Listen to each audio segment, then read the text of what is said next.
merci beaucoup pour l'invitation. Et bon, déjà, désolé pour ceux qui ont déjà entendu parler de ce topo. Donc, voilà, bon, j'espère qu'il y aura quelques petites nouveautés, mais c'est pas évident.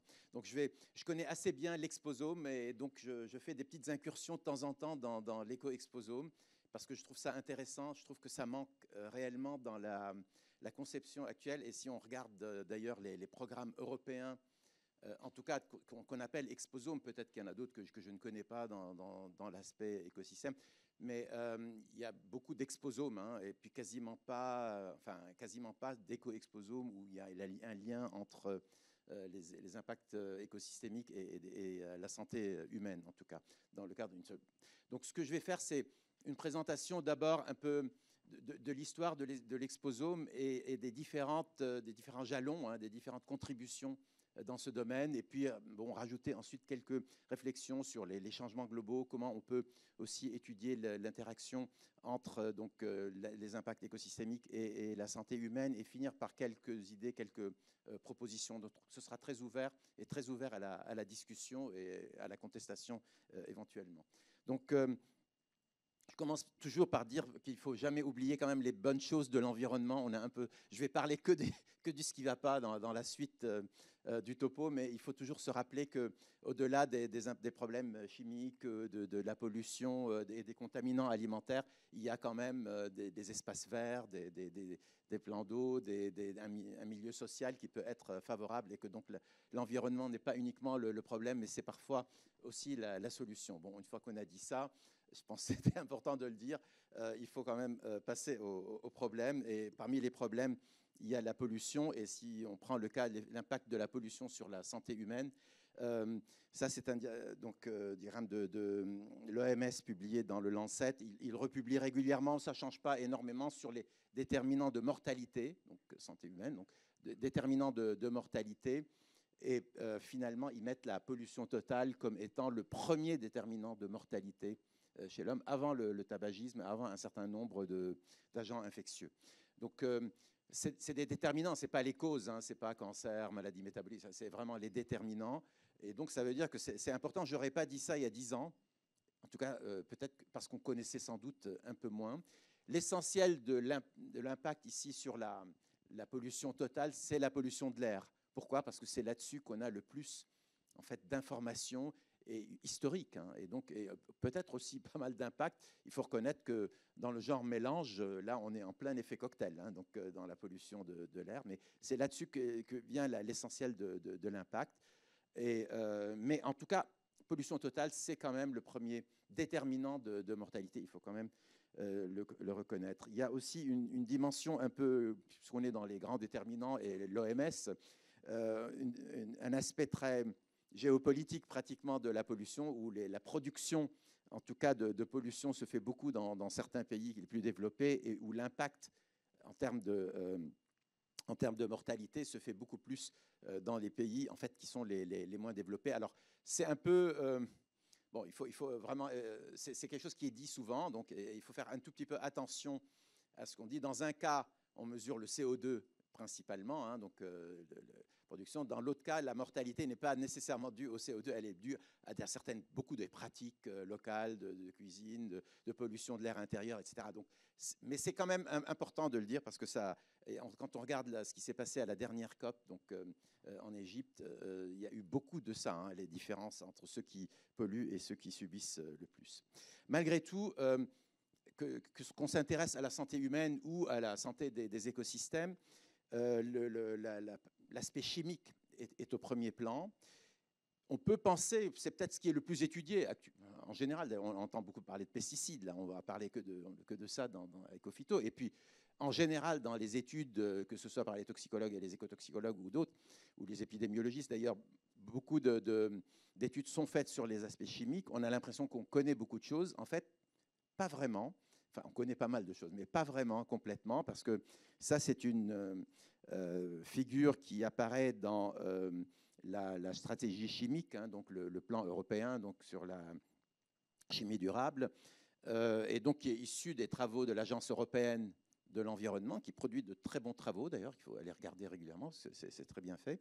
Et là, vous avez en fait une idée sur les 100 000, disons, substances chimiques, qu'on va dire, qui sont à un certain tonnage dans le marché. On connaît beaucoup de choses sur 500, un peu moins sur 10 000 et 20 000, c'est-à-dire des choses plus ponctuelles, et puis quasiment rien sur 70 000. Donc même dans ce domaine-là, il y a énormément de choses à apprendre sur l'exposition, sur l'impact toxique, etc. Donc, bon, ça veut dire qu'il faut quand même continuer le travail et s'y intéresser.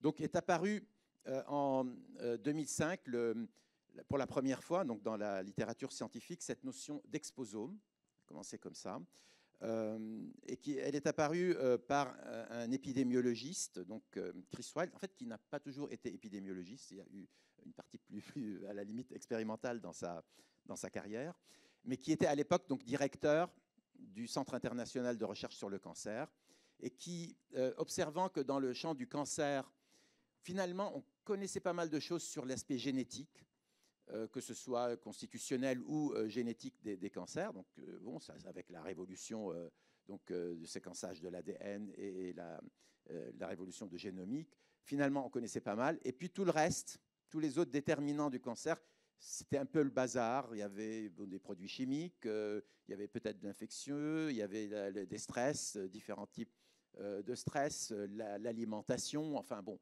Et il s'est dit peut-être qu'il faudrait aller un tout petit peu plus loin là-dedans et avoir un concept qui intègre tout ce qui n'est pas génétique, fondamentalement, bon, pour essayer disons, de clarifier les choses. Alors évidemment, il est venu avec cette définition de l'exposome, donc c'est l'ensemble des expositions environnementales, donc tout au long de la vie. L'ensemble des expositions, ça veut dire chimie, physique, bon, le bruit, la radioactivité, etc., biologique et aussi psychosocial, tout au long de la vie, parce que ce qui nous a concernés pendant la vie fœtale va continuer à avoir des impacts plus tard dans notre vie. Donc c'est une vision très holistique, là, on ne peut pas faire plus holistique sur toutes ces expositions, et en gros, c'est le complément du génome, hein, pour être simple. Donc on a l'exposome, c'est le complément du génome, les deux ensemble, finalement, expliquant les impacts sur le vivant, et en particulier sur la santé humaine. Donc c'était une vision très très large, qui avait le mérite de mettre sous un seul grand concept beaucoup de choses, et donc de pousser les gens à s'intéresser à cet ensemble-là.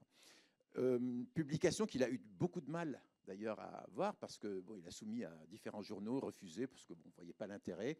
Il a fini par le publier dans un journal dont il était l'éditeur, donc c'était un peu plus facile.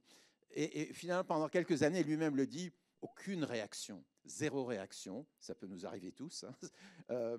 Et puis tout d'un coup, là, ça s'est réveillé un peu, et dans les 2009-2010, d'autres chercheurs ont commencé à s'y intéresser. Très vite après, des propositions aux États-Unis et en Europe pour des grands projets sur l'exposome, ou des grandes infrastructures sur l'exposome. Mais souvent, quand on a des concepts comme ça, il y a donc les différents auteurs viennent rajouter leur petite sauce un peu à ça.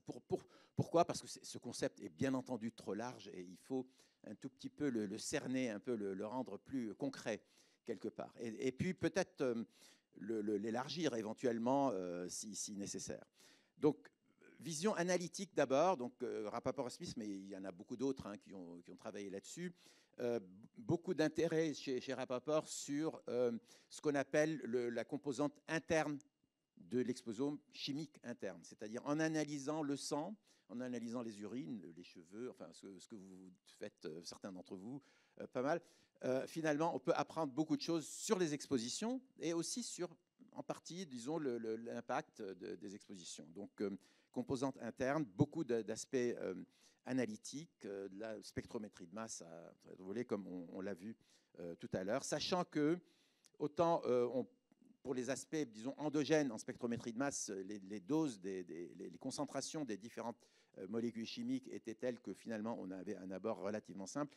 Tout ce qui est contaminant trace, c'était beaucoup plus compliqué, il fallait développer les méthodes.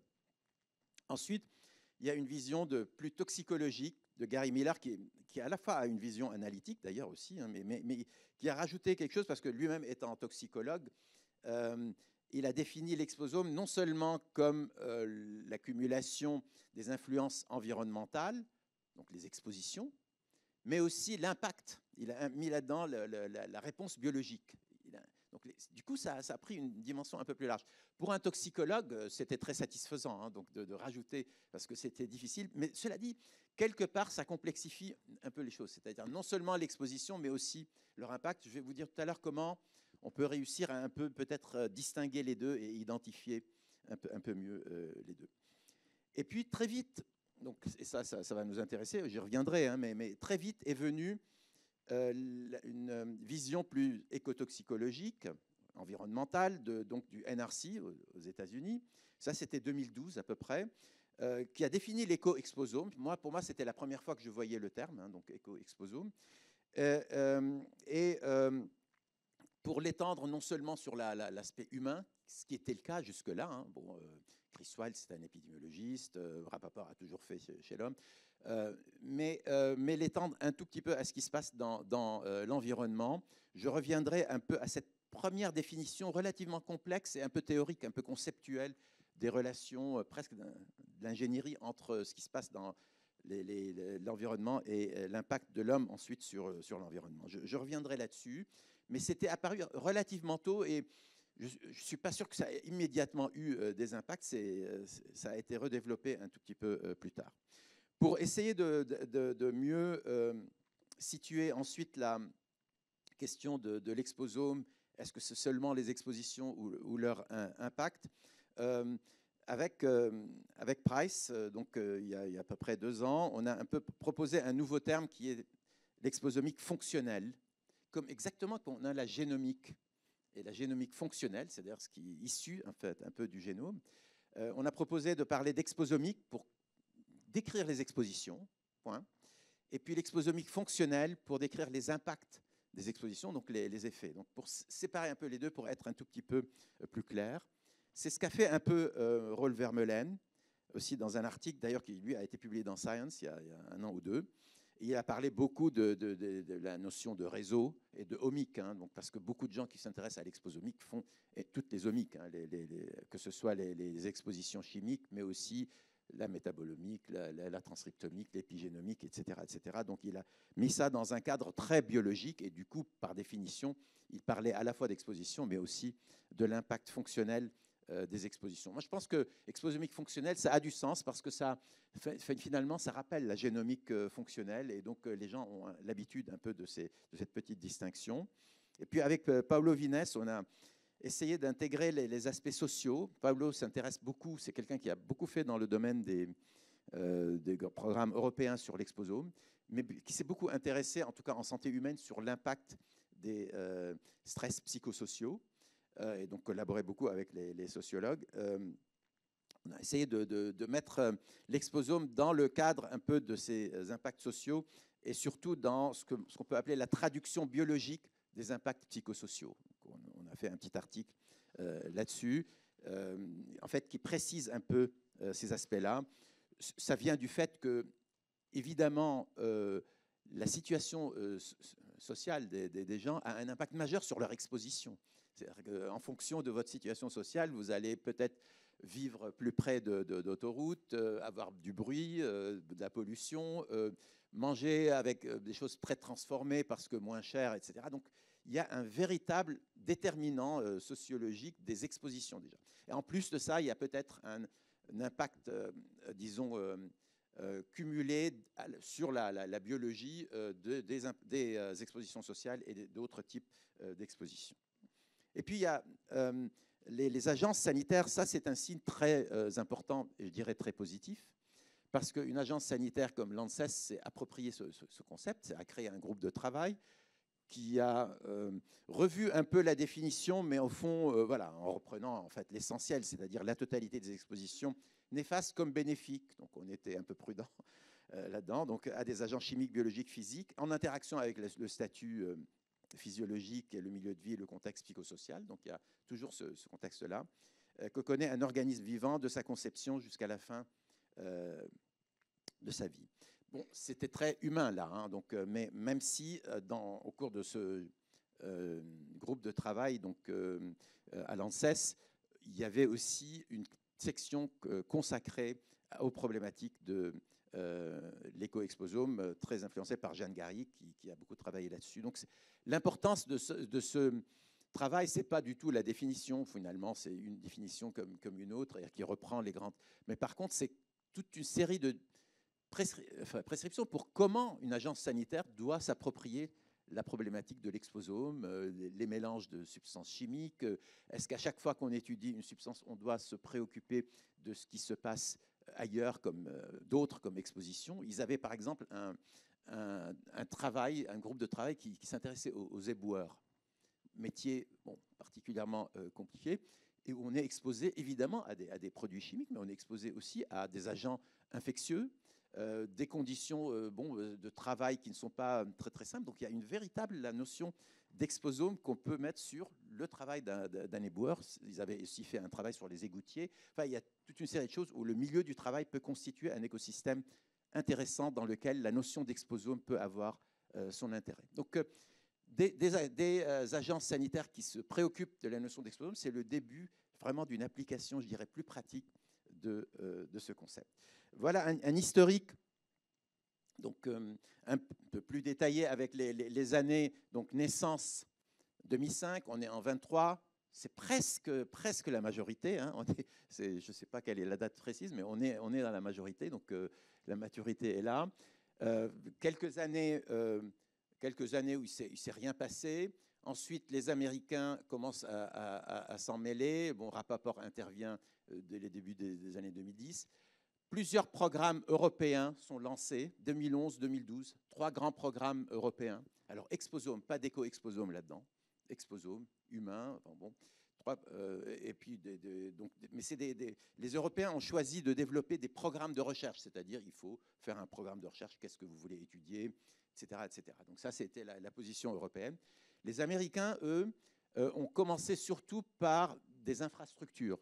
C'est-à-dire ils ont développé des infrastructures de spectre de masse de haute volée, et en gros, ils ont financé ça en disant aux épidémiologistes qui avaient des échantillons, bah, servez-vous. Voilà.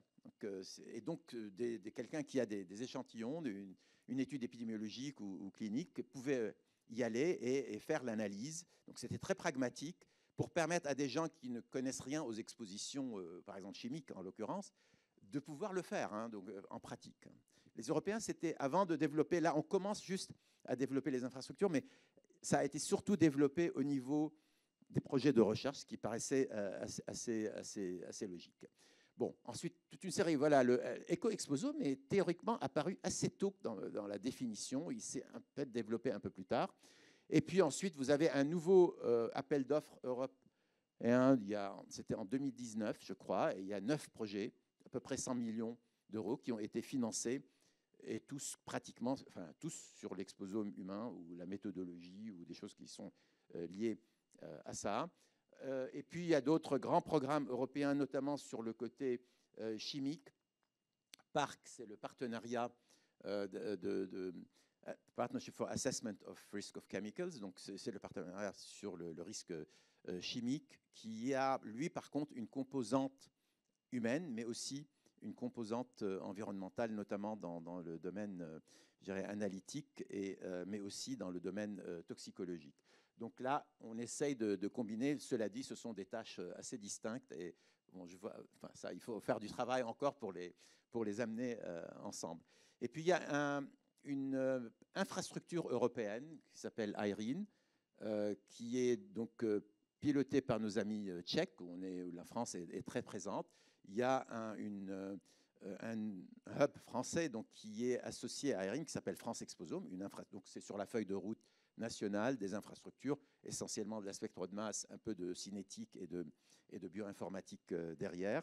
Et IRENE, c'est une infrastructure à ses débuts, c'est-à-dire elle doit développer en 5 ans un peu son périmètre exact. Et la question est jusqu'où va aller ce périmètre, c'est encore quelque chose qui est en cours de réflexion. Et puis donc voilà où on en est actuellement. J'ai cité un journal qui s'appelle Exposome, qu'avec Gary Miller lancé, c'est Oxford donc, comme publishers. Donc, et puis vous pouvez publier ce que vous trouvez sur l'exposome. Donc il est focalisé là-dessus. Toujours un peu de publicité, pas utile. J'ai mis après programme, je reviendrai à la fin, parce que je pense qu'il faut maintenant peut-être avoir une vision un peu plus structurée des choses. Alors, l'exposome, c'est évidemment extrêmement complexe, et tout l'effort doit aller vers essayer de garder quand même le côté général, hein, parce qu'on a vu les différentes influences, mais d'essayer un peu de décortiquer les choses et de rendre un tout petit peu plus concrètes. C'est complexe parce que déjà, dès le départ, les expositions sont multiples et diversifiées. Les sources, on y reviendra. L'endroit où vous êtes exposé si c'est à la maison, si c'est au travail, etc. Ce sont des choses qui d'ailleurs créent des sous-exposomes, hein, bien particuliers. Le temps est fondamental maintenant, d'ailleurs pour des toxicologues comme pour les écotoxicologues. Le moment auquel vous êtes exposé, vie fétale, puberté ou adulte, ça n'a rien à voir en termes d'impact. Et puis ensuite, tout le reste du classique en toxicologie, la distribution, et puis les aspects biologiques. Donc maintenant, il y a donc dans ce programme du NRC, donc dans ce texte du NRC, il y a eu des tentatives que vous connaissez très bien de mettre en lien l'écosystème, donc les services qui s'appellent les services écosystémiques et le bien-être en termes chez l'homme. Et il y a toute une série donc de composantes donc, des services écosystémiques qui est représentée ici, l'alimentation, l'eau, etc. Et puis des éléments régulateurs comme le climat, j'y reviendrai, ou culturels, et leur impact sur le bien-être à tout niveau en termes de sécurité, de santé, d'interaction sociale, etc., etc. Donc ça aussi, c'est un début de lien qu'on essaie d'établir quand on fait du One Health aussi. On est un peu dans ce genre de... D'ailleurs, Eco-Exposome et One Health, c'est pas complètement indépendant, mais bon, c'est né d'une autre manière, mais en réalité, tout ceci va finir par se rejoindre. Donc, je reprends maintenant le texte du NRC, donc 2012, où c'était un peu théorique, c'est un texte assez théorique sur les relations entre écosystèmes et santé humaine, mais dans les deux sens, c'est-à-dire on a à la fois des relations entre les sources des expositions jusqu'au récepteur, et le récepteur, par exemple, ça peut être l'homme, mais ça peut être un animal, les impacts, et puis le retour, c'est-à-dire l'impact ensuite de l'homme ou des animaux sur ce qui se passe au niveau de la nature, et puis donc des modifications des sources. Donc il y a une vision presque d'ingénieur, je trouvais, et c'est beaucoup là-dessus, ce texte. Mais en tout cas, tentative d'établir vraiment un lien entre ce qui se passe dans les écosystèmes et ce qui se passe en santé humaine, et c'est là qu'ils ont sorti le terme d'éco-exposome. Ensuite, mettre ça en pratique tout de suite, c'était vraiment pas spécialement évident. Il y a plusieurs articles ensuite de Beat Ecker et puis d'autres. Donc, Beat Ecker est à Helmholtz, donc en Allemagne, et ils ont essayé donc de présenter cette vision finalement très classique, la plus compréhensible, plus facile à comprendre pour nous qui faisons de la toxicologie ou de l'éco-toxicologie, et d'établir donc ces liens entre ce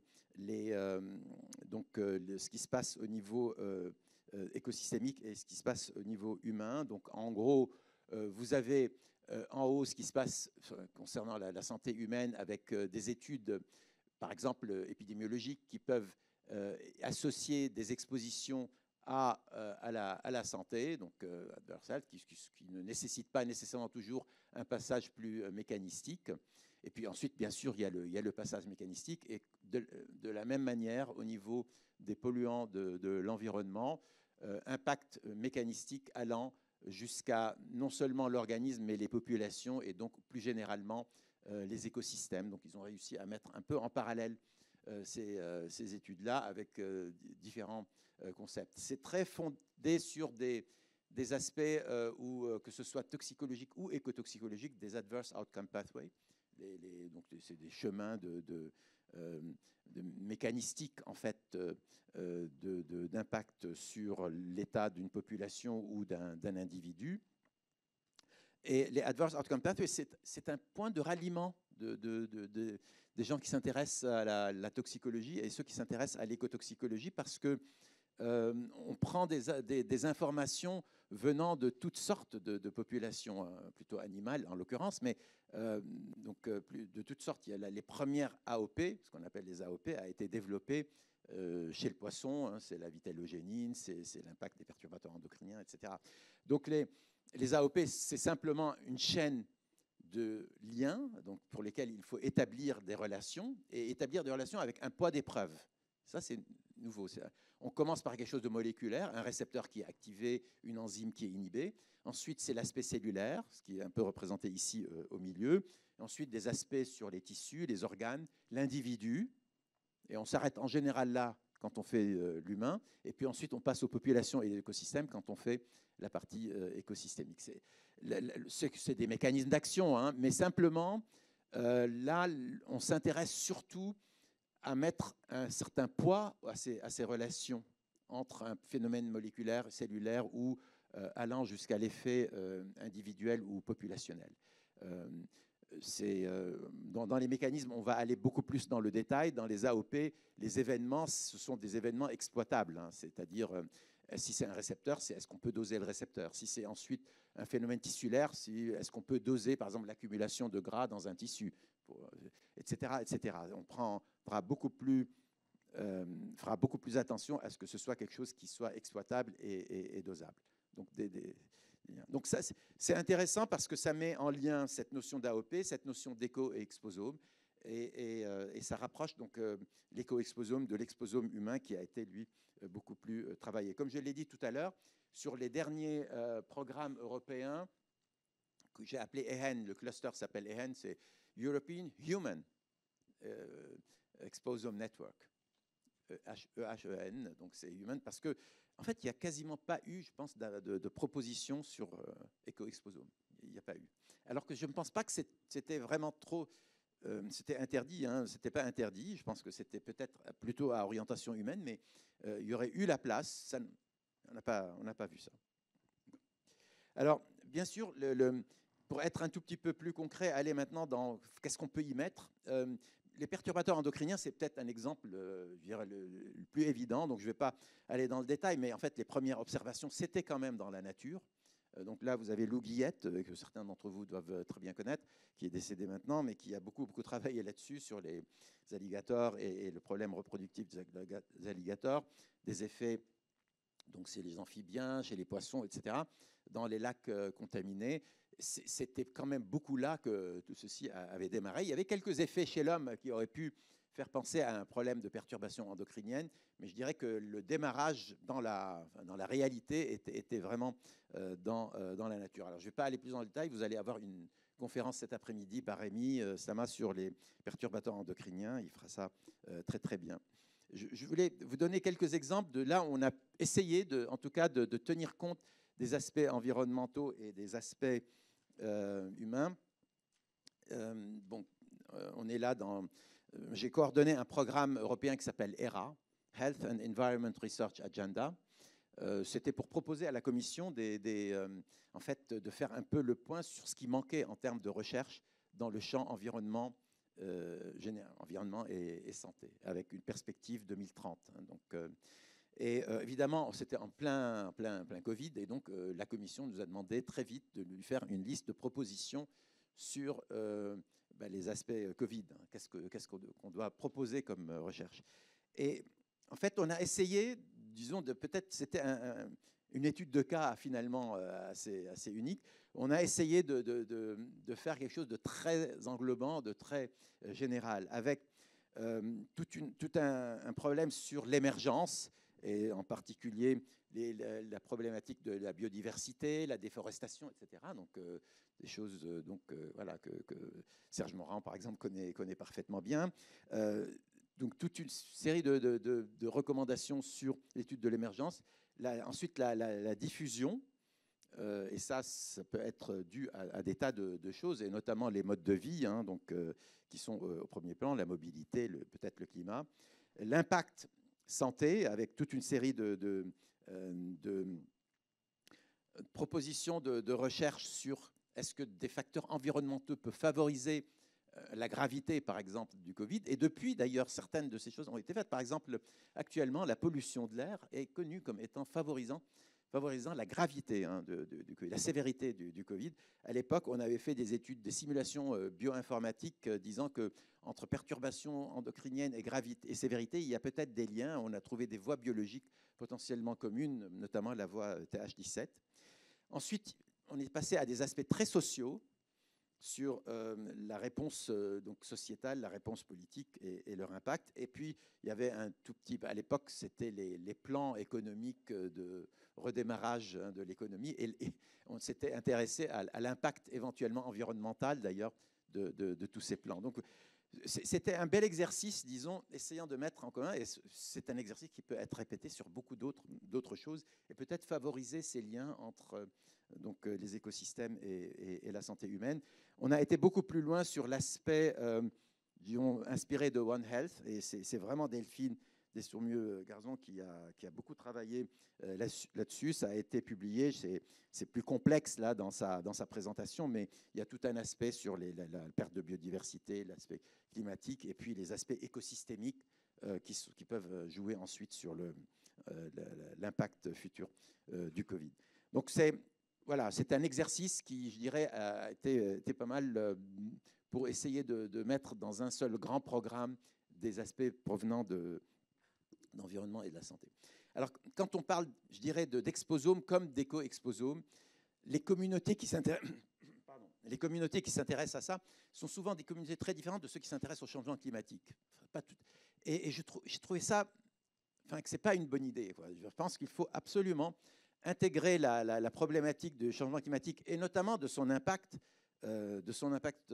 sur la santé, c'est ce qui est repris ici, dans le cadre de l'exposome et puis éventuellement dans le cadre de l'éco-exposome si on s'intéresse sur les impacts écosystémiques. Parce qu'en réalité, ça c'est une des... Bon, Andy Haynes, c'est quelqu'un qui a fait des revues très régulières sur changement climatique et santé, c'est un des schémas. Et quand vous regardez ce schéma-là avec en bas tous les impacts sanitaires du changement climatique, il y en a, mais si vous regardez en haut, c'est uniquement de l'exposition, c'est uniquement de l'exposome, que ce soit la température, la qualité de l'air, la qualité de l'eau, la nourriture, les vecteurs avec l'aspect infectieux, et puis, puisque l'exposome comprend aussi les facteurs sociaux, c'est uniquement de l'exposome. Or, ces communautés ne sont pas là, et je pense qu'il faut rapprocher ces communautés et intégrer le changement climatique. De manière plus facile, je dirais, on peut intégrer aussi dans la partie éco-exposome et relation avec l'exposome la perte de biodiversité. Ici, vous avez une revue assez récente qui est d'ailleurs assez équilibrée sur en tout cas, biodiversité et santé. Autant, je pense que biodiversité, études dans les écosystèmes, là, je pense qu'il y a des choses assez claires. L'impact de la biodiversité, de la perte de biodiversité ou de la biodiversité en tant que telle sur la santé humaine, il y a peu de choses en fait. C'est pas évident. Hein. C'est pas quelque chose qui est. On a tous envie de le croire. Et moi, je serais le premier à dire qu'il y a certainement un impact. Mais dans les faits, quand vous allez, bon, ben maintenant, montrez-moi les études qui ont montré un tel impact, c'est pas si évident. Et bon, cette analyse, cette revue est assez équilibrée, peut-être un peu trop, avec à la fois des impacts plutôt, disons, positifs de la biodiversité et puis certains potentiellement négatifs. Parmi les études que je connais le mieux sur l'impact d'une certaine biodiversité et sur la santé, il y a des études finlandaises qui ont été faites en comparant la région finlandaise, la Carélie, région finlandaise, qui est aussi présente en Russie. Hein. C'est à la frontière, la Carélie. Il y a une partie russe, une partie finlandaise, avec une même origine ethnique. C'est la même. Les populations sont quasiment les mêmes d'origine, mais disons des modes de vie extrêmement différents, et notamment un hygiénisme extrêmement fort en Finlande, pas tellement présent côté russe, et avec une augmentation des maladies, notamment allergiques, beaucoup plus forte en Finlande qu'en Russie. Donc voilà, et donc c'est des associations, tout ça, hein, c'est pas nécessairement des preuves, mais il y a ce type d'études qui essayent un peu d'établir des liens entre les habitudes des uns et des autres, le milieu, dans une population qui a une même origine ethnique. Et puis il y en a d'autres, bien sûr, hein, je ne parle pas maintenant des pollinisateurs, bien sûr, la baisse de pollinisateurs a un impact très très clair sur la santé. C'est un peu indirect, si vous voulez, mais ça a été quand même chiffré en termes presque économiques récemment. Vous avez peut-être vu ça dans les journaux. Et puis, dans le domaine de l'exposome, il y a des exposomes, disons, plus localisés. L'exposome urbain, par exemple, là, ça a été extrêmement bien fait. Il y a beaucoup de programmes européens sur les villes, énormément de programmes. Et Marc, je l'appelle par son prénom parce que son nom est un peu difficile pour moi, et qui donc à Barcelone a fait des études remarquables là-dessus pour un peu établir des liens entre le design des cités et l'impact sur la santé et les différentes étapes dans tout ça. C'est un écosystème, au fond, ville. Alors, je ne sais pas s'il y a des zones ateliers dans des villes, j'en sais rien, mais bon, ce que vous avez montré sur les zones ateliers, bon, c'est quelque chose qui est en fait très étudié. Et puis, les animaux dans les villes aussi sont étudiés comme des marqueurs importants aussi de ce qui va se passer chez l'homme. Pourquoi j'ai voulu le mettre, mais on aurait pu mettre toute une série d'autres, le milieu rural ou d'autres milieux, qui sont en fait des vrais écosystèmes. Bon, quelques points un tout petit peu plus précis sur les aspects exposition et impact sur la santé. Je trouve que c'est une diapo que je montre assez fréquemment pour établir un lien sur les expositions dès les sources et leur passage, leur mécanisme en fait de passage jusqu'à l'exposition de l'homme, et donc qui est représenté ici avec quelque chose qu'on appelle actuellement Aggregated Exposure Pathway, les AEP, qui modélise un tout petit peu tout ça.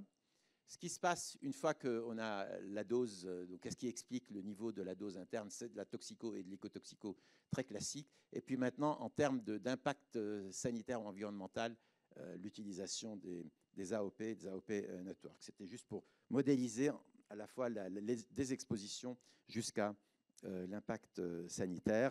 Et puis là, vous avez un exemple qui est extrêmement important, je dirais, pour nous actuellement, plutôt en santé humaine, c'est l'impact majeur de ce qui se passe pendant la vie fœtale et le fait que c'est des impacts qui ne se révéleront que beaucoup plus tard dans la vie, avec un rôle sans doute très critique de l'épigénétique, qui est d'ailleurs aussi très étudié dans des modèles environnementaux, hein, donc, où d'ailleurs on peut expliquer beaucoup plus facilement les effets transgénérationnels avec l'épigénétique, alors que côté mammifère ou côté humain, c'est quelque chose d'un peu plus délicat.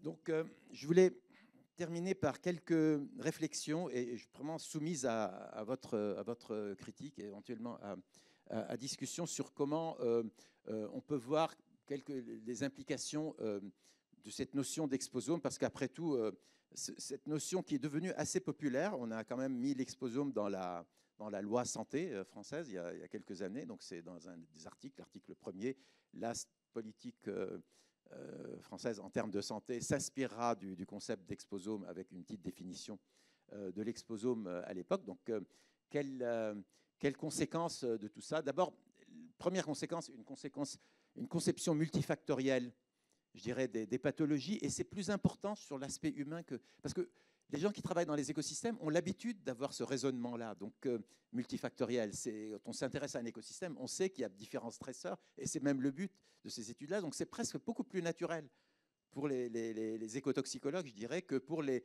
toxicologues humains qui avaient l'habitude de trop associer un travail ou une pathologie avec un facteur. Donc, bon. Mais je pense que c'est quand même très important de le signaler.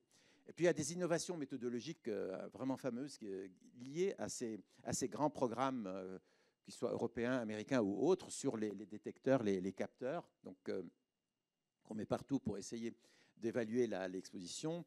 La nécessité de faire de la surveillance, du monitoring, qu'elle soit environnementale ou humaine. Beaucoup de modélisation. Certains programmes européens sont dirigés par des modélisateurs, hein, donc qui font beaucoup de maths là-dessus. La définition de nouveaux biomarqueurs, et puis l'effet des cocktails, bien sûr, l'effet des mélanges qui n'est d'ailleurs né avant la notion d'exposome, et un peu en parallèle, mais qui est en fait tout à fait intégrable à cette notion d'exposome. Et puis chez l'homme, une médecine plus intégrée, plus systémique. il y a aussi un impact qu'il ne faut pas négliger sur une éducation et des formations qui doivent être multidisciplinaires dans nos domaines, qui ne peuvent pas rester toujours très accrochés à un facteur, un domaine. Bon, moi qui suis en fac de médecine, je suis triste de constater que pendant très longtemps, on faisait quasiment pas de cours sur les problèmes environnementaux. J'ai fait un cours optionnel, hein, bon voilà. Mais là maintenant, ça change vraiment. On en parlait tout à l'heure.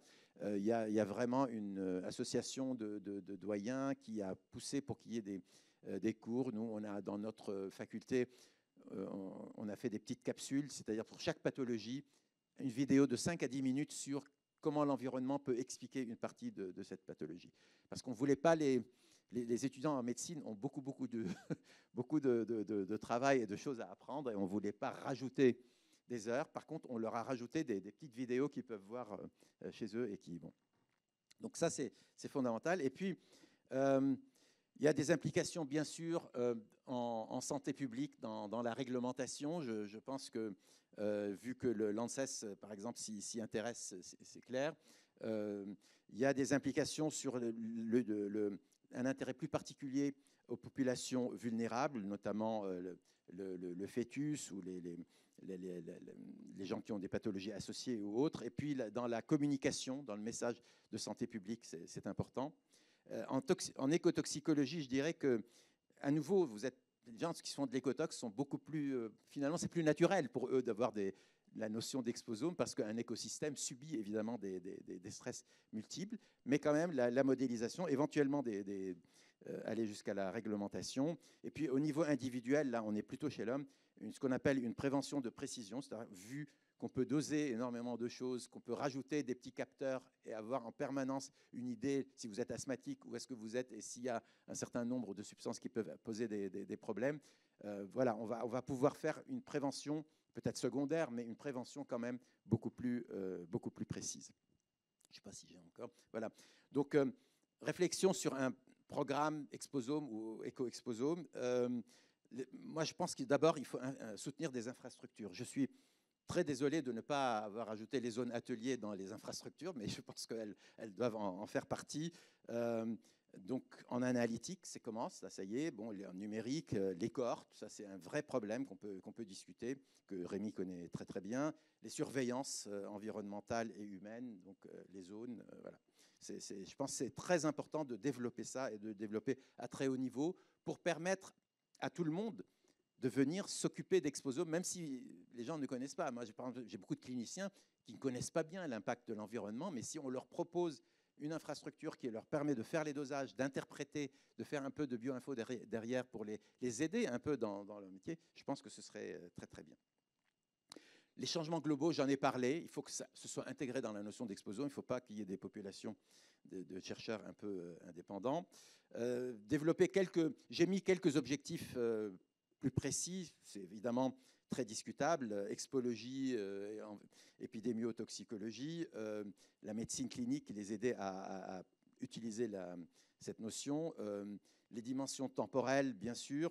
L'épigénétique à tous les niveaux, je pense que ça manque et on devrait vraiment faire beaucoup d'efforts. Et puis, pour nous, les gens qui s'intéressent aux aspects psychosociaux, les traduire biologiquement peut être un point utile. Et puis, ensuite, peut-être réglementaire. Alors, il y a des gens qui ont proposé Toxiscore, EcoScore pour n'importe quel produit, pour qu'on sache quel est l'impact à la fois potentiellement toxique, mais aussi sur l'environnement. Après tout, on a envie d'acheter des choses qui aient le moins d'impact possible. Et mieux connaître ça est important.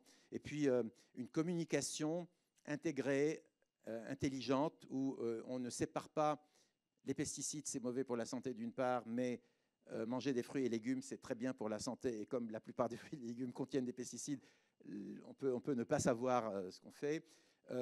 On dit aux gens, vous avez des informations sur ce que vous achetez, mais c'est impossible pour la plupart des gens à vraiment détecter. Donc, on a recours à des applications qui valent ce qu'elles valent. Donc, aider les gens. Donc, il y a quand même une communication, il y a un travail là-dessus qui doit s'inspirer de cette notion intégrée d'exposome et d'éco-exposome. Bon. Je vais m'arrêter là, voilà, et puis je suis prêt à discuter, à répondre à vos questions. Merci.